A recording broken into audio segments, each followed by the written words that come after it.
அனைவருக்கும் அன்பான வணக்கம். இந்த வீடியோவில் நாம் இந்த 2024ஆம் ஆண்டின் ஆவணி மாத ராசி பலன்களை பார்க்கலாம். நிகழும் ஸ்ரீ மங்களகரமான குரோதி வருடம் தட்சிணாயன காலம் சிம்ம மாதம் ஆகஸ்ட் 17ஆம் தேதி சனிக்கிழமை திரையோதசி திதி பூராடம் நட்சத்திரம் பிரதோஷம் கூடிய நாளில் இந்த ஆவணி மாதம் பிறக்கின்றது. மாத தொடக்கத்தில் கிரகங்களின் சஞ்சாரத்தை பார்த்தால் ரிஷபத்தில் செவ்வாயுடன் குரு சஞ்சரிக்கின்றார், கடகத்தில் புதன் சஞ்சரிக்கின்றார், சிம்மத்தில் சூரியன் சுக்கிரன் சஞ்சரிக்கின்றார்கள், கன்னியில் கேது, மீனத்தில் ராகு என சாயா கிரகங்கள் சஞ்சரிக்கின்றார்கள். கும்பத்தில் இந்த மாதம் முழுவதும் சனி பகவான் வக்ர நிலையில் சஞ்சரிக்கின்றார். ஆவணி மாதத்தில் சூரியன் சிம்ம ராசியில் சஞ்சரிப்பார். இதனால் இந்த ஆவணி மாதத்தை சிம்ம மாதம் என்று அழைக்கிறார்கள். ஆடி போய் ஆவணி வந்தால் அத்தனை நன்மைகளும் தேடி வரும் என்பது ஆன்றோர் வாக்கு. ஆவணி மாதம் சிவபெருமானை வணங்குவதற்கு ஏற்ற மாதமாக திகழ்வதால் திங்கள் வியாழன் ஆகிய கிழமைகளில் சிவபெருமானை வழிபட்டால் நல்ல பலன்களை பெறலாம். ஆவணி மாத செவ்வாய் வெள்ளிக்கிழமைகளில் சுமங்கலி பெண்கள் மங்கள கௌரி விரதம் இருந்து பராசக்தியை வழிபடுவார்கள். இது மாங்கல்ய பலத்தை அதிகரிக்கும். ஞானம் போற்றும் வாழ்வு அமைய வேளமுகத்தானை விரதமிருந்து வழிபட உகந்த மாதமாக இந்த ஆவணி மாதம் விளங்குகின்றது.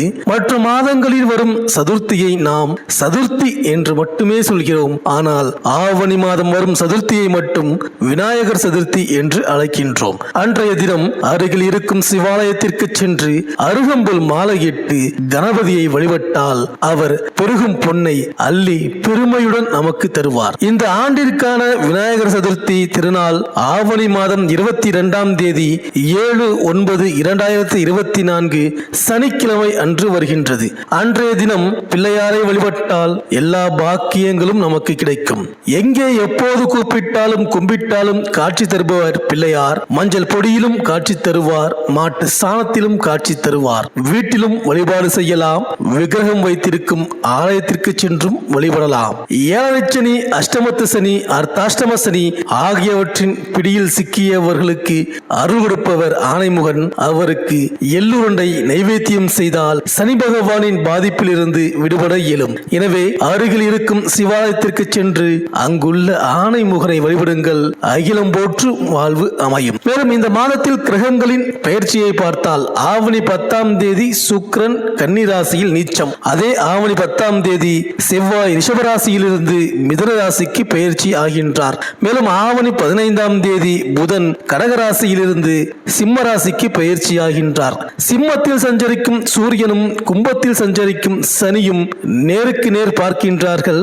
பகை கிரகங்களின் இந்த பார்வையினால் உங்கள் ராசிக்கு இந்த மாதம் என்னென்ன பலன்கள் கிடைக்கப் போகின்றது, நீங்கள் செய்ய வேண்டிய பரிகாரங்கள் என்ன என்று இந்த வீடியோவில் பார்க்கலாம். சுக்கிரனை ராசி அதிபதியாகவும் கார்த்திகை 2, 3, 4ஆம் பாதங்கள், ரோகிணி, மிருகசீரிடம் 1, 2ஆம் பாதம் வரை பிறந்த ரிஷபராசி அன்பர்களே, இந்த ஆவணி மாத கிரக நிலைகளை ஆராய்ந்து பார்க்கும் பொழுது உங்களது ராசிக்கு மிகப்பெரிய விடுதலையே ஜென்மத்தில் உள்ள செவ்வாய் இந்த மாதம் தொடங்கி 10ஆவது தினம் கடந்த பிறகு உங்கள் ராசியிலிருந்து மாறப்போவதுதான். உங்களது ராசிக்குள் கடந்த மே மாதம் முதல் ஜென்ம குருவாக அமர்ந்திருக்கின்ற குரு பகவானும் 4இல் அமர்ந்துள்ள சூரிய பகவானும் மாபெரும் சிறப்பு ஒன்றை கொடுக்க போகிறார்கள். எதிர்பாராத அதிர்ஷ்ட மேன்மைகளை உண்டாக்குகின்ற அமைப்போடு சுழல்கின்ற உங்கள் ராசிநாதன் சுக்கிரனும் 10ஆம் இடத்தில் அமர்ந்துள்ள சனி பகவானும் ஒரு புதிய மாற்றத்தை உண்டாக்கப் போகின்றார்கள். இதனால் எதிலும் பரிபூரண சுபிட்சமும் புதிய ஆதாயங்களும் மன திருப்தியும் ஏற்படும். உங்கள் ராசிக்கு லாபஸ்தானத்தில் ராகு இருப்பதால்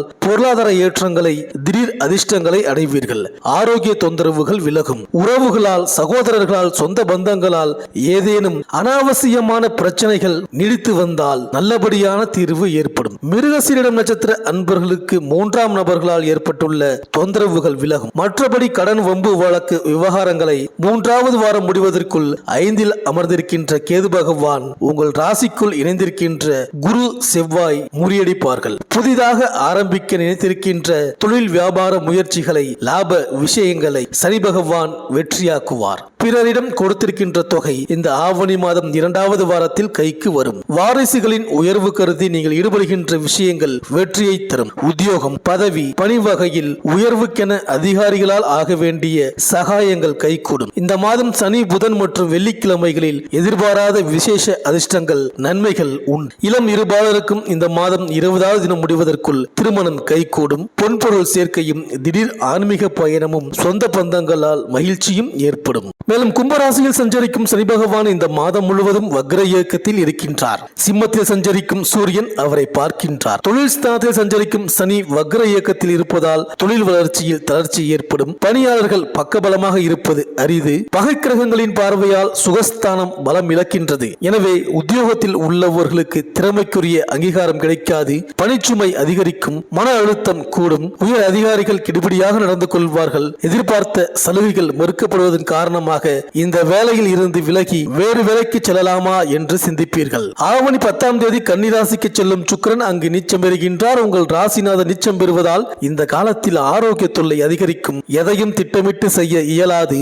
திடீரென வரும் மாற்றங்கள் மன வருத்தத்தை உருவாக்கும். பொருளாதாரத்தில் பற்றாக்குறை ஏற்படும். ஒரு சிலருக்கு கைமாற்று வாங்கும் சூழல் உருவாகும். 6க்கு அதிபதியாகவும் சுக்கிரன் விளங்குவதால் ஒரு கடனை அடைக்க மற்றொரு கடன் வாங்கும் சூழல் உருவாகலாம். அடிக்கடி ஏற்படும் ஆரோக்கிய குறைபாடு இனம் புரியாத கவலையை தரும். உத்தியோகத்தில் நல்ல வாய்ப்புகள் வந்தாலும் அதை பயன்படுத்திக் கொள்ள இயலாது. உடன் பணிபுரிபவர்களிடம் உங்கள் முன்னேற்றத்தை பற்றி விவரிக்க வேண்டாம். மேலும் ஆவணி 10ஆம் தேதி மிதுன ராசிக்கு செவ்வாய் செல்கிறார். விரையாதிபதியான செவ்வாய் தனஸ்தானத்திற்கு வரும்பொழுது விரயத்திற்கு ஏற்ற வரவு வந்து சேரும். எந்த ஒரு காரியத்தையும் பணம் கைக்கு வந்ததும் செய்யலாம் என்று நினைத்தால் அது நடக்காது.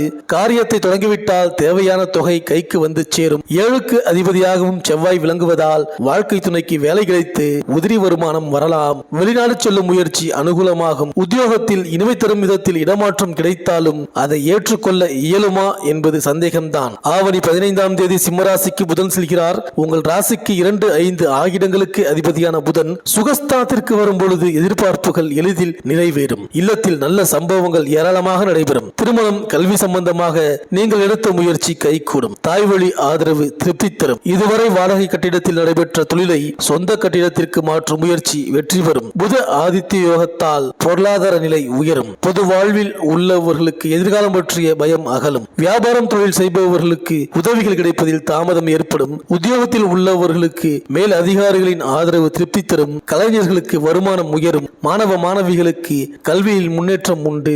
பெண்களுக்கு சுப செலவுகள் அதிகரிக்கும். பிள்ளைகளால் பெருமை சேரும். விவசாயிகளுக்கு உங்கள் நிலத்திற்கு அருகாமையில் உள்ள நிலபுலன்களை வாங்குவதற்காக நீங்கள் எடுத்து வரும் நடவடிக்கைகள் வெற்றியாகும். கலைஞர்களுக்கு இந்த மாதம் தொடங்கி 2வது வாரம் முடிவதற்குள் பெரிய பட்ஜெட் சார்பாக நீங்கள் வைத்திருக்கும் இலக்கில் வெற்றி உண்டாகும். ரோகிணி நட்சத்திர அரசியல்வாதிகளுக்கு இந்த மாதம் முதல் வாரம் முடிந்தவுடன் இரட்டை பதவி காத்துள்ளது. ரிஷபராசி அன்பர்களுக்கு அனுகூலமான நட்சத்திரங்கள் கார்த்திகை, அஸ்வினி, அனுஷம், சுவாதி, மகம், பூசம், ரேவதி, திருவோணம், புனர்பூசம். அதிர்ஷ்டமான நாட்கள் ஆங்கில தேதியில் ஆகஸ்ட் 17, 19, 21, 22, 24, 26, 28 மற்றும் செப்டம்பர் மாதம் 1, 2, 3, 5, 8, 12, 14, 16. இந்த மாத செவ்வாய் மற்றும் வியாழக்கிழமைகளில் ஸ்ரீ சுப்பிரமணியருக்கு அபிஷேக ஆராதனை செய்து வழிபட்டு வாருங்கள்.